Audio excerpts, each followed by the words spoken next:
So, all those who hyped this book, I want to ask you your next question. Why?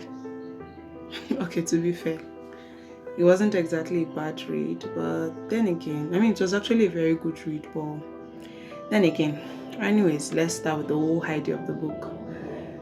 My name is Debbie, and this is episode one of Book Review with Debbie. So, the first book I read for the year is Psychology of Money: Timeless Lessons on Wealth, Greed, and Happiness by Morgan Housel.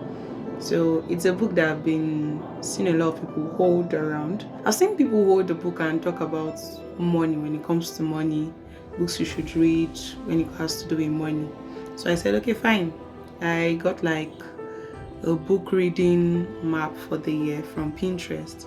And fortunately, two books for the month of January. The first one was The Psychology of Money. It took me how many days now to finish The Psychology of Money? I started January 2nd and I finished January 21st. 20 chapters plus extra. So suffice to say, it's almost like I read a chapter on average every day. But that's not exactly what happened. Remember I said there are bots, but let's talk about the book. So Psychology of Money made me to understand that money is more of a behavioral thing than what you think you know about it. One thing is that behavior is actually hard to teach. It's easy to give people mathematical expressions and expect them to take them as ways to deal with money. Now, to tell them how their attitude and behavior towards money should be. But Morgan did just that. Talk about bravery. Admire authors who have the guts to teach people about finance for real, especially those who teach from a reasonable perspective rather than a rational approach. And this point is one of the points that Morgan made. This is something that Morgan really emphasized on. So yes, so I have a few take homes from me from the book, things that made sense to me, values I picked from the book. Number one, money is beyond mathematics. It's beyond adding 2 plus 2 naira to become wealthy. It has everything to do with your attitude towards it. Oh, my hand was resting on something actually, so let me bring it. I think it's better. So yes, it has everything to do with your attitude towards it. How you treat money determines the level of money that will stay with you. Talking about money staying with you. Number two, wealth is the money that you do not use.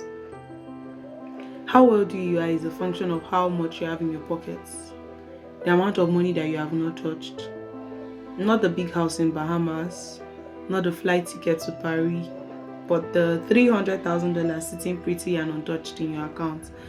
That's not to say you shouldn't use your money to do anything for yourself or to buy anything for yourself, but do it in moderation. Morgan suggests living below your means, but be comfortable, because I think that brings us to number three. The true definition of freedom is being able to afford what you want, to do whatever you want, at whatever time you choose to, with the people that you choose to be with or work with. I call it the real flex. Your money should be able to afford you freedom.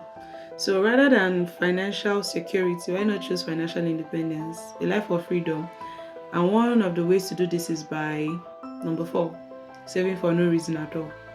For the longest time, we have saved for rainy days, for emergencies, for school fees, for a new home. But how about you open an account and drop money there? Let there be no reason attached to it, and then leave it for a very long time. Why? Wealth is a function of compounding. What you leave over time grows. So pick an investment plan, one for a very long time, and just keep doing that for years. As the money compounds, the value for that currency keeps increasing. In years to come, you'd become someone who has a lot in their name. Something very tangible that could be used to invest into a larger venture tomorrow. Talking about investing, let me say something about how you buy flamboyant stuff. Number five, my darling, when you buy things to impress people, to give them an image that you have arrived, the truth is they don't really care about you. Maybe some people do, but a larger percentage of people do not. Let's say you drive a Ferrari to a church member's birthday party. A large percentage of people there, maybe they don't really know you. And again, let's say they spend 30 minutes looking your way, max. You might think all of the attention is on you, but trust me, they only spent 5 minutes thinking about you. The remaining 25, oh, they were thinking about the Ferrari. How flash it looked, the exquisite color. They imagine themselves being in your position and how they will look behind those wheels. In simple terms, they wish they were you. How do I know? Because it's something we all do.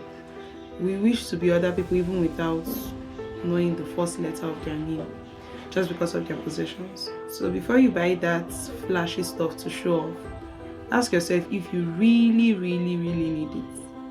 If it's for sure, forget it. The real way and the most effective way for people to know you personally and really care about you is when you decide to live a life of impact. Be a blessing to other people and they would really care about you. A bonus point, while doing all of these things, do not forget to be reasonable. Beyond rationality, be reasonable. Don't save up all of your salary and die in hunger the whole month. The most reasonable thing to do as someone who knows they do not have any other source of income is to create a system. The popular one is to save 10% of your salary. If you have debts, give it 20%. The remaining 70%, use it to sort other needs. If you're a Christian, you know 10% is going into tithe as well, so you have 60% left to sort other needs. Ensure you live within or even below your means and you'll be fine. Set structures in place. For example, you're earning 100,000 naira a month. You pay 10,000 naira as tithe. You save 10,000 naira. You pay 20,000 if you are owing debt. If you're not owing debt, you could probably increase your savings to let's say 20,000 and you have 70,000 naira left. That 70,000 naira would go into sorting your needs for the month. If you have 60,000 naira to go into sorting your needs for the month, probably transportation, feeding, you know how you structure it. Live within or below your means if possible. Set structures in place. Also, don't forget to plan on your plans. This is something that Morgan emphasized on. Plan in case your original plan fails. What if the plans you're making fail? So make plans on those plans. That way, if plan A fails, you have something to fall back on. So you're not completely broke, you're not completely out of the way. So those are a few things I learned from the book, The Psychology of Money.